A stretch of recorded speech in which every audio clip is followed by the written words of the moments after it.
చేయని ఎడల ఏ శరీరియు తప్పించుకొనకపోవును.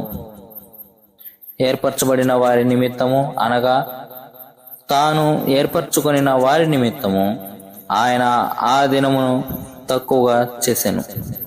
కాగా ఇదిగో క్రీస్తు ఇక్కడ ఉన్నాడు, అదిగో అక్కడ ఉన్నాడు అని ఎవడైనను మీతో చెప్పినలా నమ్మకుడి.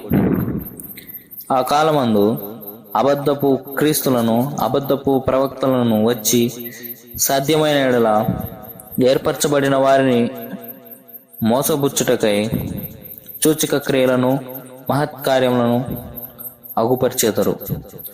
మీరు జాగ్రత్తగా ఉండుడి. ఇదిగో సమస్తమును మీతో ముందుగా చెప్పి ఉన్నాను.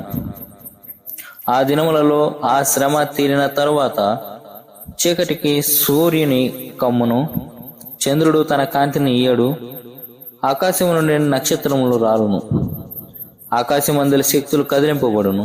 అప్పుడు మనిషి కుమారుడు మహాప్రభావంతో మహిమతోను మెగారుడై వచ్చుట చూచెదరు. ఆయన తన దూతలను పంపి భూమి అంతము మొదలుకొని ఆకాశాంతం వరకు నలుదిక్కుల నుండి తాను ఏర్పరచుకొనిన వారిని పోగు చేయించును. అంజురపు చెట్టును చూచి ఒక ఉపమానం నేర్చుకొనుడి. దాని కొమ్మలు ఇంకా లేతదై చిగురించినప్పుడు వసంతకాలము సమీపముగా ఉన్నదని మీకు తెలియను. ఆ ప్రకారమే మీరు ఈ సంగతులు జరుగుట చూచినప్పుడు ఆయన సమీపమున ద్వారము దగ్గరనే ఉన్నాడని తెలుసుకొనుడి. ఇవన్నీ జరుగు వరకు ఈ తరము గతింపదని నిశ్చయముగా మీతో చెప్పుచున్నాను. ఆకాశమును భూమిను గతించును గాని నా మాట గతింపవు.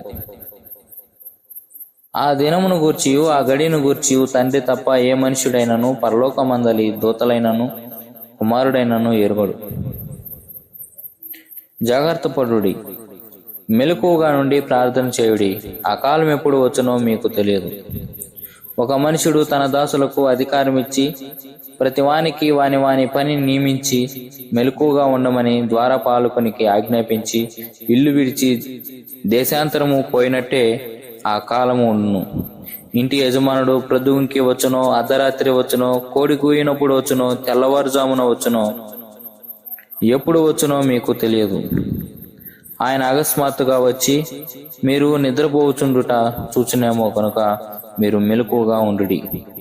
నేను మీతో చెప్పునది అందరితోనూ చెప్పుచున్నాను, మెలకువగా ఉండుడనెను.